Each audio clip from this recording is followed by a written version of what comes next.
Welcome back to CryptosRUs. I am George. We're all George. So tonight I have some sad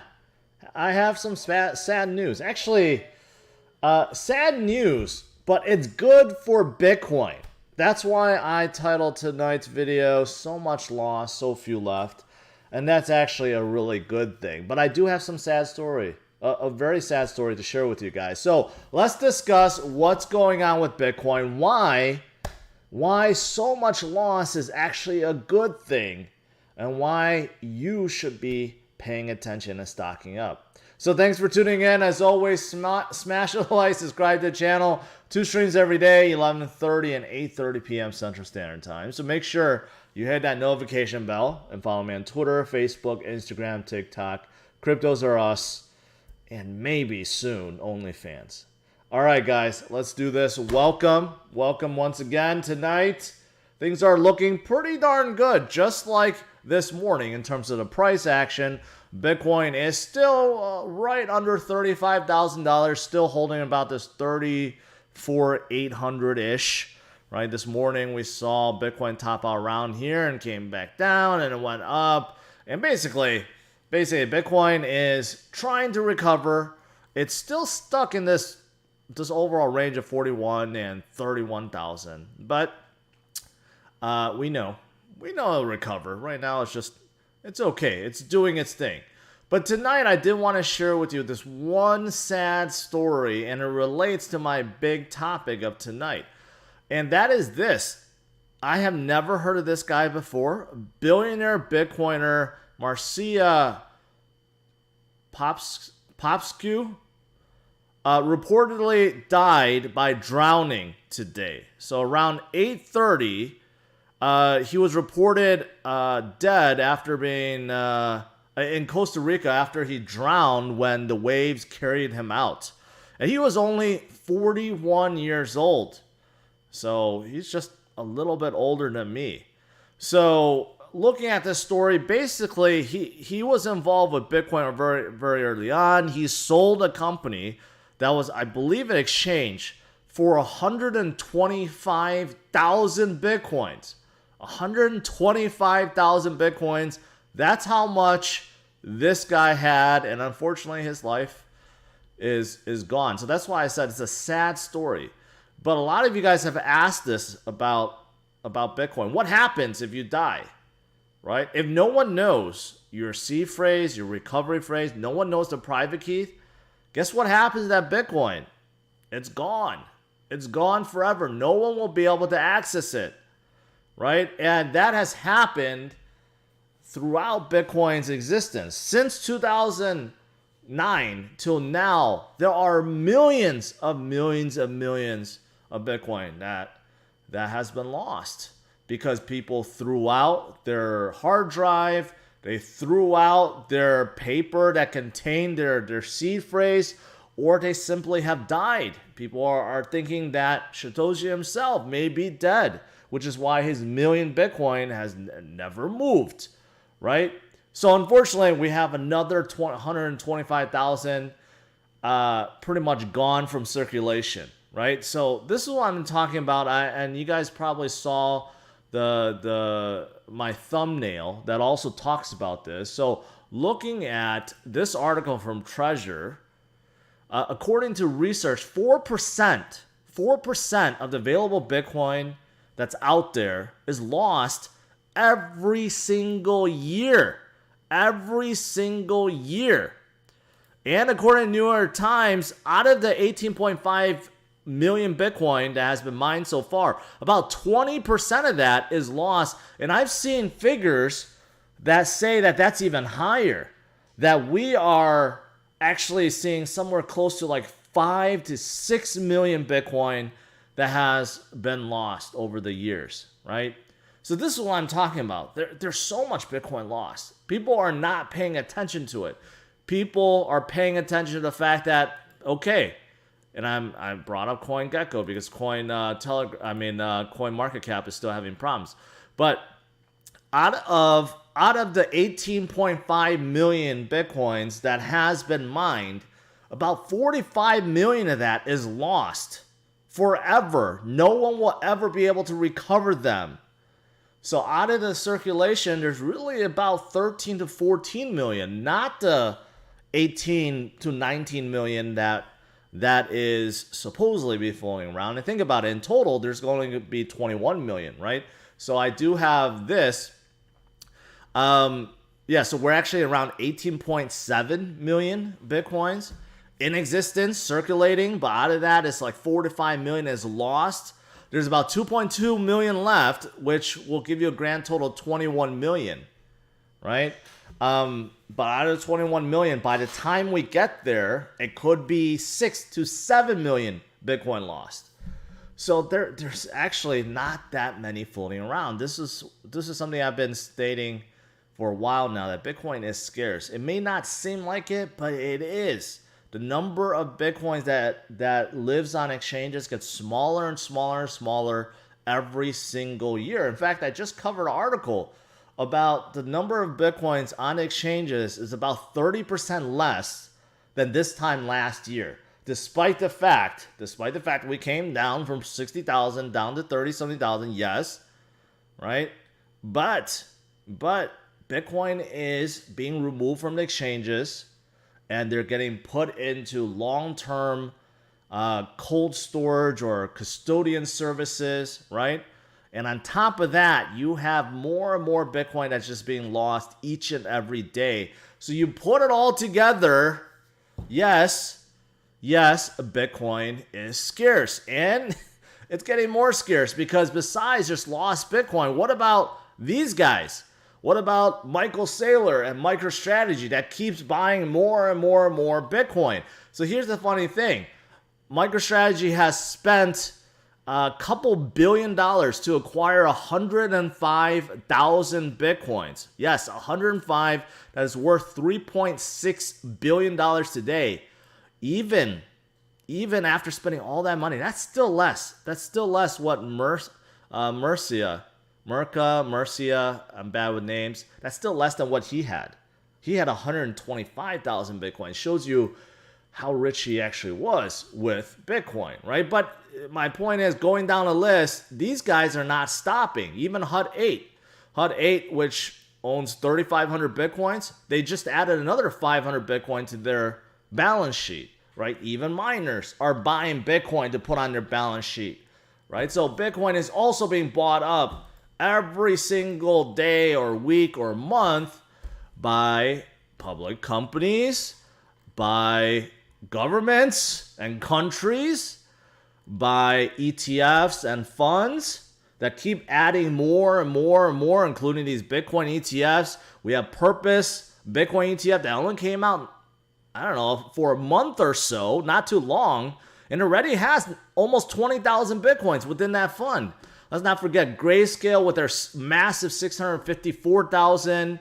And we're about to add another Latin America Bitcoin ETF. And in the US, there's going to be another entry. And that's Kathy Wood. ARK Invest files to create a Bitcoin ETF. So this is like the 4th or 5th Bitcoin ETF application that gets sent to the SEC. So just think about it. All these ETFs, all these funds, to be able to offer shares, they have to buy Bitcoin, right? You add it all together, there's just not that many left. There's so few left. So it's really, really, really silly. It's really silly to be panicking or worried about short-term volatility, right? When you realize that there's so little left and everyone is fighting for a piece. And out of this 2.2 million that's left to be mined, this is all spoken for. The PayPals and Squares of the world, the Robinhood and Webull and whoever, right? All these financial apps, they're onboarding so many users every single day that this 2.2 million is already spoken for. Look at it. Only 900 Bitcoins is being produced per day. That's not a lot. That's not a lot. If you look at how much these guys are buying every single day, this is all gone. This is all gone. So if you think about it, we're all fighting for what exists on exchanges. That's it. Because OTC market and anything that's stored on cold wallets and custodians, right? they're pretty much off limits for most of us. For us, we're buying and selling on the spot market. We're fighting for the little that exists on the spot market, and that continues to shrink every single year. And what happens when it shrinks to basically nothing and there's nothing left on the spot exchanges? Well, that's when Bitcoin will be at like $1 million each, right? So now is the time to stock up, right? If you have the opportunity, you continue to stock up or dollar cost average, however you want to do it, right? This is the time to be picking up. This is not the time to be panicking over volatility, right? So that's what I want to talk about tonight. It's an unfortunate story to see such a young guy drown by accident and lose so much. He had so much left. This relates back to what I was saying recently. Like, you can't take your Bitcoin or your money to the grave, right? So you have to take care of yourself. You have to stay healthy. Otherwise, you know what? You build up that life-changing wealth and you're not able to spend it. So this kind of all relates too, right? But unfortunately, yeah, this is a sad story. But this, goes to my point that you have so much being lost every single year, so much that has already been lost. And with all the buying out there, Bitcoin is just really, really scarce. Really, really scarce. This is why so many believe that it's going to go a lot higher. It's going to go much higher than where it is now, right? Lastly, I just want to talk about this. The coin market cap portfolio that I built a few days ago.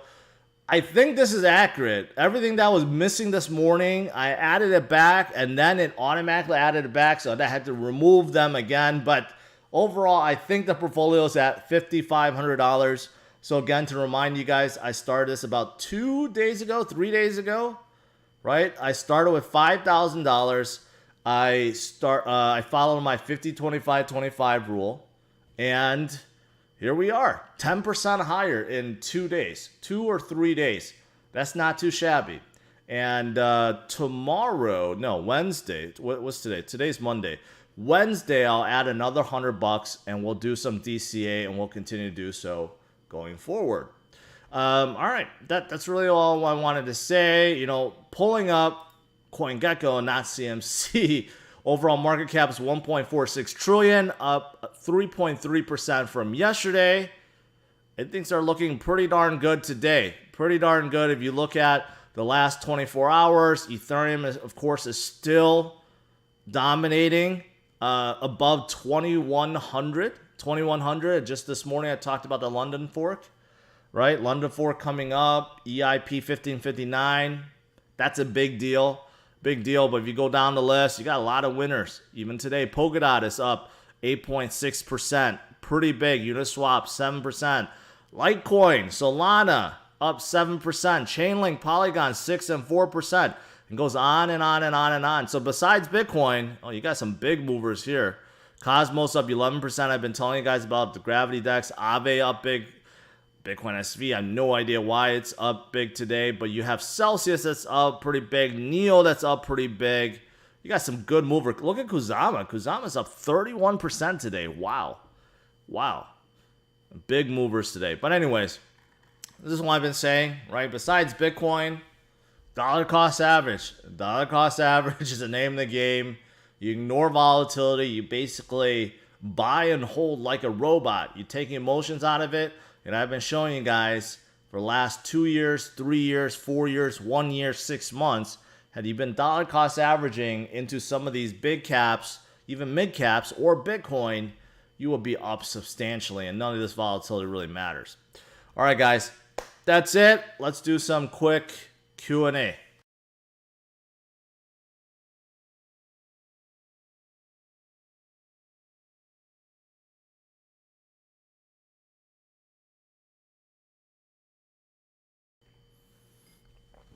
Brad asked, George, what happens to BTC's price? What happens to BTC's price if everyone else is holding? No velocity BTC, how can it create value? Think about it. If everyone's holding, then the value is infinite. Think about anything that's super, super scarce. I don't know, let's just use Picasso's art, the Mona Lisa. There's only one Mona Lisa in the world, right? So technically no one is selling. Everyone is holding. It's France. They're holding it, right? But the value is infinite. France would not sell the Mona Lisa no matter how much you paid them. You pay them $10 billion, $100 billion, they would not sell it, right? So it's kind of the same thing. For Bitcoin, obviously, there's a lot more, the 21 million, actually less than that. And then you could break it up, obviously, into sats. You could break it a lot smaller. There's no way that no one will ever sell. But if vast majority of Bitcoiners are holding, then the price just goes up infinitely because it becomes priceless, just like anything else out there. Dylan Hushkinson, love your videos. Help me out heaps. Put in what I could afford to lose every week and won't be selling for years. That's the right way to do it. I'm glad to hear it, and thanks for chiming in.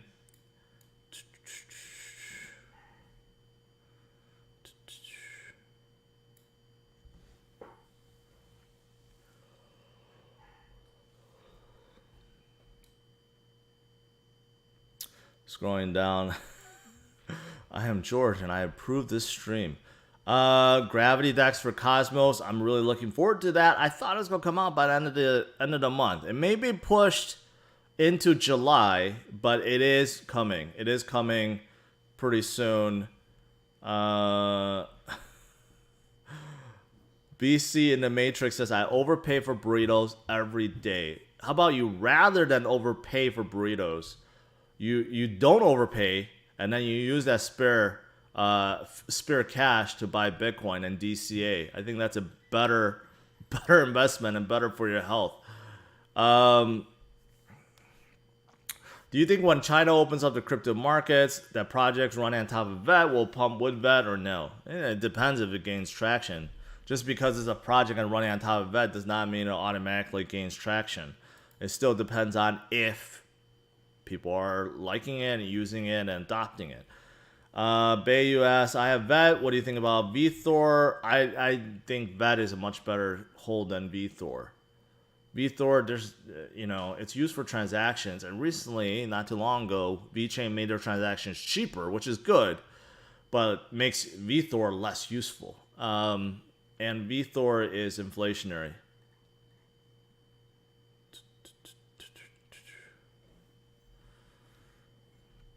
Rich Buddy, I hate to be morbid, so I don't want to think about that, but it is true. It is true. I think none of us expect something unexpected to happen to us, right? Either due to a freak accident or our health or whatever, right?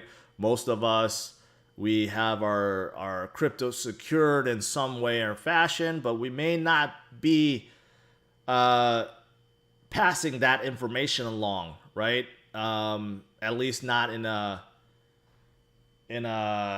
let's say in an easy way or a traditional way, right? Traditional way, if you have your assets in a bank or somewhere, right? You write a will, kind of take care of itself, right? With crypto, it doesn't really, right? So it does show you that, being your own bank, right? You're safeguarding your own crypto. You have to be careful with these kind of things, right? So if something unexpectedly happens to you and no one else has access to your private keys, it's gone. No one has access to it, right? So I think custodians actually is a pretty good service that I think most people don't think about. So I don't know, just throwing that out there. Just throwing that out there. Be careful with your own funds, right?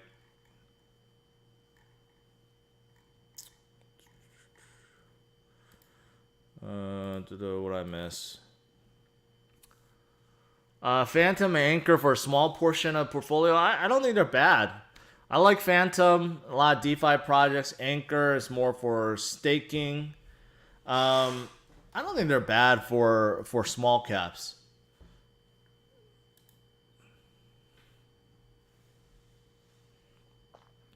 Peter asks, my bro has a big bag of Venus, is concerned with recent performance. Well, being concerned doesn't do anything. it's just causing you to have more doubts. So you have to look at what has happened, what transpired. Yes, they had a vulnerability or a hack, right? But they're looking at solving that. They're continuing forward. They're still the biggest. They're still the biggest AMM, not AMM, lending platform on BSC, right?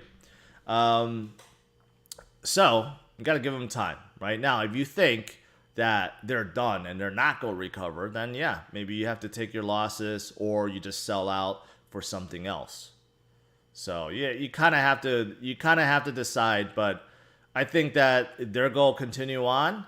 I think most of the downs for Venus is because the entire market is down. They're actually, I think they're where they should be. It's just the entire market is down. What is the price prediction for Cardano in 10 years? I can't tell you that. It's anyone's guess. 10 years, things will be very, very, very different than now. What do you think about Haven Protocol or Terra? I do like Terra quite a bit. Haven, I forgot what they were about.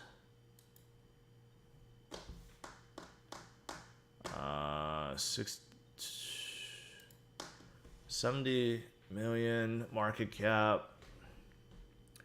Untradeable assets that enable users to convert between volatile assets and stable currencies directly within their vault with complete privacy. Okay.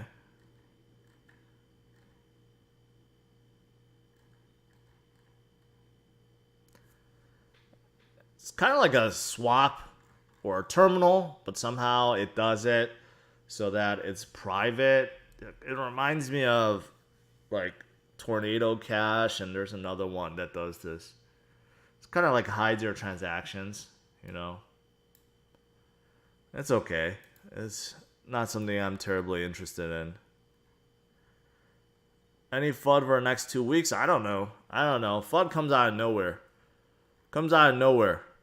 A lot of people ask me about ICP. I've always said I'm neutral on them. You know, they came out way too hot, and there's just some few things that seems questionable. So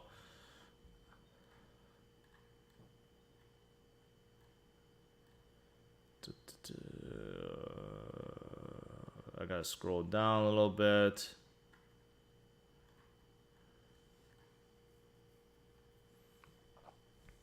Layer 2 is taking a tequila shot.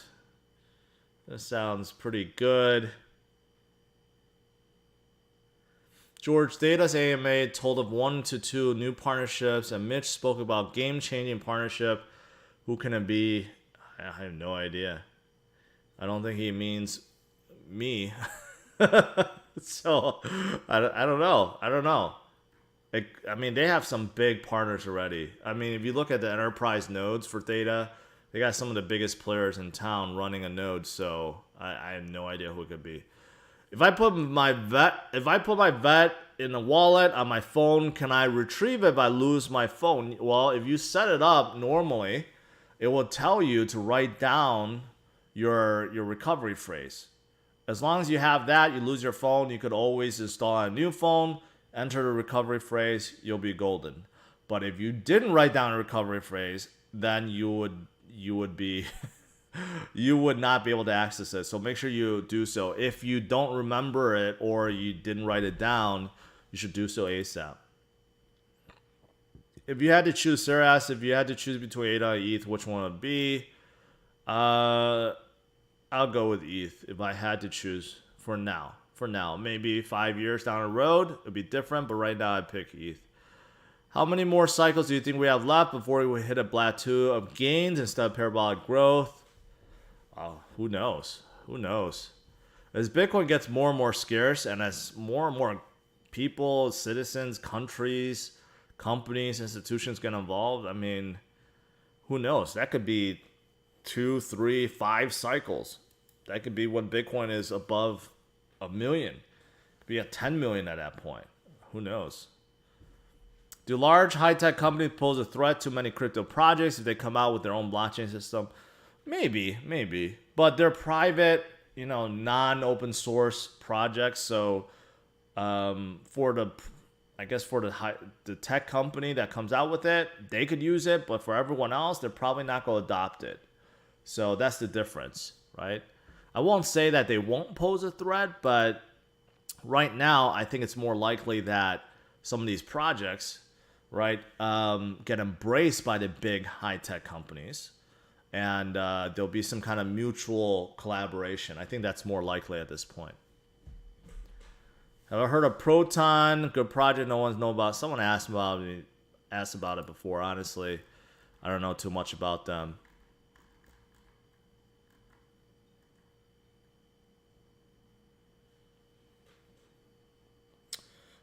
Do I think Compound is a decent alt to stay in? Yeah, I think Compound's good. Good competitor to Aave. So yeah, let me play. Everrise, Ryan, I did not look at it. I don't think I plan on looking at it, to be honest. Have I looked at Solve before? Yeah, Solve.care. They have one Arizona health system that's signed up to use their medical app, and then incentivizes both doctors and patients to use it. It looks interesting, but it's very hard to break in healthcare.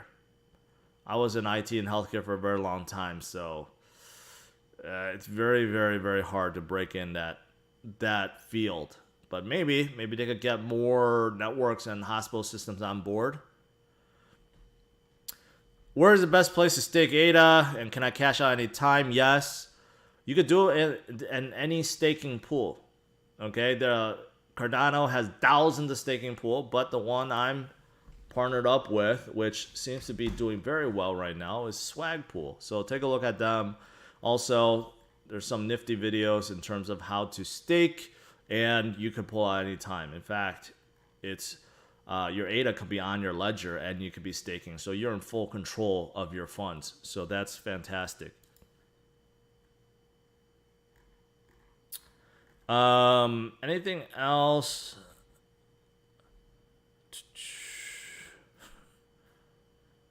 Have you heard of PiCoin? You can mine through your phone. I don't. Yeah, no. No.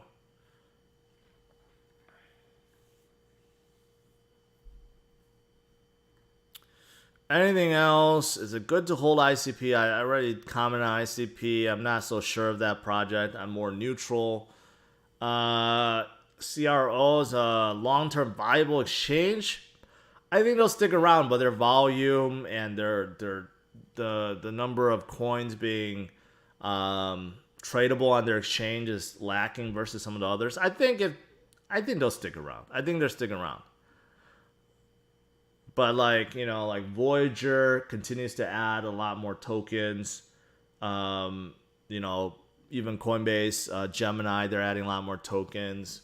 So I think there are better ones out there right now, at least in terms of exchanges. CRO does do more than just being exchanged, right? I'm not sold on Akash. They need more traction. They need to prove basically that they can handle a lot of workload, a computing workload from companies that are switching from AWS or Azure, right? That's what they're trying to do. They're trying to basically take all this cloud computing that companies are using and switching over to a decentralized cloud computing. So they have to prove that it actually works and it's robust and it can handle everything and that it's cheaper. So that's a hard task to do. My wife keeps telling me to sell my BTC, but I won't give in. Well, depends on your situation, right? If you did not invest more than what you could afford to lose, that is good. Your dollar cost averaging, you're holding on to the good coins, you're spreading out your buys, you're taking all the the safety precautions, right? Then I think you're doing okay. But then again, I'm not your wife, so you have to justify that, whether or not it's worth it, worth her wrath. All right, that's pretty much it.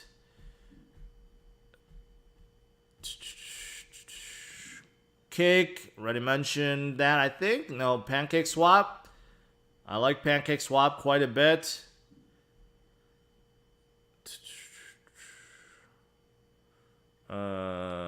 Anything else? Nope. Nope. Nope. Nope. All right. Let me end it with that. So tonight's stream is so much Bitcoin lost and so few left, and that's not clickbait. That's true.